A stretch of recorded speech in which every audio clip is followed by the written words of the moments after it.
judi online ini walaupun banyak yang bilang saya ngawur, melebar dan tidak fokus. Nah, tetapi setelah PPATK membuka perputaran transaksi kan ada 155 triliun tuh. Nah, akhirnya mereka semua panik.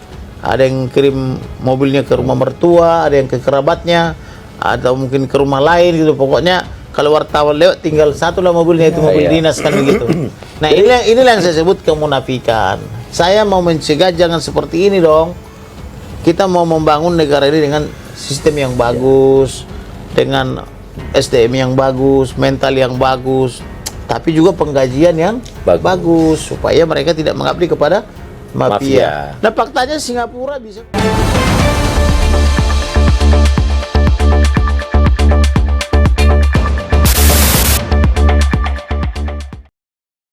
Jangan lupa di-subscribe.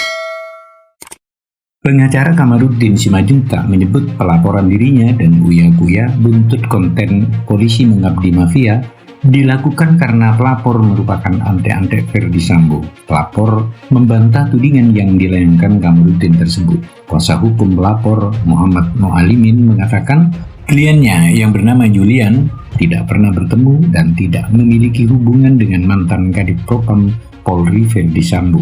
Klien kami sama sekali tidak pernah bertemu, tidak kenal, tidak punya hubungan, dan tidak ada kaitannya sama sekali dengan Ferdi Sambo maupun lingkarannya, kata Muhammad Mualimin. Mualimin menilai tudingan Kamarudin tersebut dinilai perbuatan yang keji.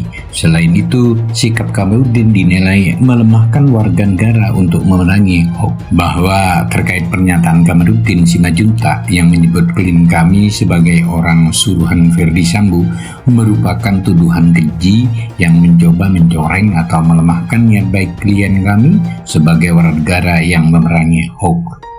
Jelasnya, Mualimin menegaskan pelaporan kliennya dalam perkara tersebut murni didorong atas munculnya hoax yang dinilai bisa merusak citra Polri sebagai lembaga negara tercinta, ujarnya. Tanggapan Kamarudin dipolisikan. Pengacara Kamarudin Simajuntak merespon pelaporan terhadap dirinya dan Uya-Kuya buntut konten polisi mengabdi mafia. Kamarudin mengaku dirinya tak masalah dilaporkan ke polisi. Nggak masalah, saya dilaporkan siang malam, nggak pernah takut. Saya anak cucu pendiri negara ini. Saya mantan pengacara putra-putri Soekarno, khususnya Ibu Rahmawati, kata Kamarudin saat dihubungi. Kamarudin menyebut apa yang disampaikan di konten yang diunggah di akun Uya-Kuya tersebut merupakan sebuah kebenaran. Dia pun meminta pelapor membuktikan unsur hoax yang dilaporkan. Tidak ada hoax. Apanya yang hoax? Biar pelapor membuktikan itu hoax. Kalau yang saya ucapkan kebenaran, bagaimana bisa dengan gaji 3,5 juta punya uang puluhan miliar, ratusan miliar, sampai triliunan? Ujarnya. Saya sudah tahu dilaporkan. Sejak bulan Juli mereka itu kan kelompok-kelompok Ferdi Sambo ini kan tidak terima dengan sikap dan tindakan saya yang tegas membongkar kejahatan mereka itu, ujarnya. Jadi dulu sebelum mereka ditangkap di bulan Juli, jenderal-jenderal itu sudah konsultasi dengan ahli hukum pidana untuk menangkap saya. Tetapi karena saya gas terus, mereka keburu dibungkus, ditangkap, dijadikan tersangka. Imbuhnya. Nah, inilah yang saya sebut kemunafikan. Saya mau mencegah jangan seperti ini dong. Kita mau membangun negara ini dengan sistem yang bagus, dengan SDM yang bagus, mental yang bagus, tapi juga penggajian yang bagus supaya mereka tidak mengabdi kepada mafia. Nah, faktanya Singapura.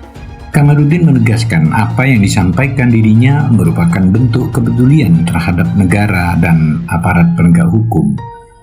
Sikap saya tidak akan pernah mundur satu jengkal pun. Saya bersedia apa yang saya ucapkan itu bentuk kritik saya untuk memperbaiki negara ini, memperbaiki pemerintah, aparatur penegak hukum, khususnya kepolisian, kata dia. Jadi Saya ingin memperbaiki secara total bagaimana negara ini bagus. Tetapi kan mafia tidak suka negara bagus. Dia selalu menggunakan pecundang untuk menggerogoti negara ini. Mafia mengambil 99%, sedangkan ayam sayur hanya dapat 1%. Negara sama rakyat yang susah. Pungkasnya, Verdi Sambo melawan Kabareskrim. Kamarudin singgung kebakaran gedung Bentelkam. Gimana bang? Tanya Uya Kuya dalam video tersebut. Kamarudin kemudian menjawab pertanyaan Uya Kuya dengan menyebut Verdi Sambo CS tak tepat jika marah kepada Komjen Agus. Dirinya juga sanksi dengan kesaksian Ismail Bolong. Video itu dibongkar atau diviralkan untuk menyerang Kabareskrim. Padahal kita tahu Ismail Bolong sudah mencabut pernyataannya. Dia pun merasa dipaksa juga untuk membuat video. Jawab Kamarudin. Kerja sebagai pengepul batu bara yang berasal dari konsesi tanpa izin, dan kegiatan tersebut tidak dilengkapi surat izin penambangan di daerah Desa Santarulu, Kecamatan Morangkayu, Kabupaten Kukar, wilayah hukum Polres Bontang sejak bulan Juli tahun 2020 sampai dengan bulan November 2021. Keuntungan yang saya peroleh dari pengumpulan dan penjual batu bara 5 sampai dengan 10 miliar dengan setiap bulannya.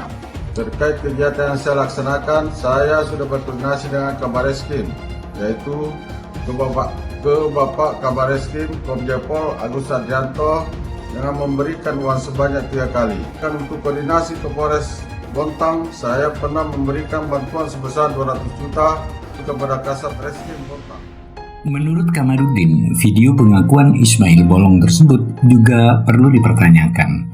Disitulah ia mulai menyinggung polisi mengabdi mafia.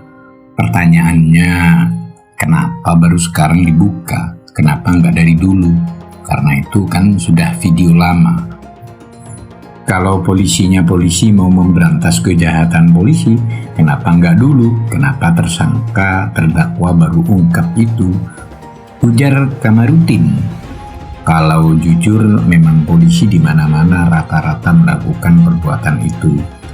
Tambahnya, Uya Kuya sempat menimpal pernyataan Kamarudin. Ia bertanya maksud perbuatan yang dilontarkan oleh Kamarudin.